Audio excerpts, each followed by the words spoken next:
بعد أحداث الشغب التي شهدها ديربي الوداد ورجاء البيضاويين يوم 20 دجنبر الجاري، أصدرت المحكمة الابتدائية الزجرية بالدار البيضاء مساء أمس أحكاما تراوحت ما بين شهرين حبسا موقوفة التنفيذ وسنة واحدة حبسا نافذا في حق بعض الموقوفين، فيما تم تأجيل النظر في ملفات موقوفين آخرين. عبد الحق بيهت.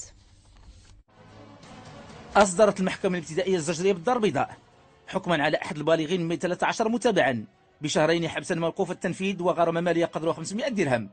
كما أصدرت المحكمة أحكام في حق 2 من هؤلاء ب5 أشهر حبسا نافذا في حق كل واحد منهم وغرامة مالية قدرها 500 درهم.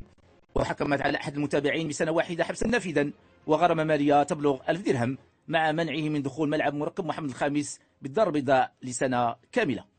وقررت المحكمة تأجيل النظر في حق 9 متابعين، ويتابع هؤلاء من أجل أفعال إجرامية مختلفة منها السرقة والمشاركة والسكن العلني وحيازة السلاح الأبيض والمضاربة في ثمن تذاكر وحيازة المخدرات الصلبة وإلحاق خسائر مادية بممتلكات ذات المنفعة العامة والضرب والجرح في حق موظفي الشرطة.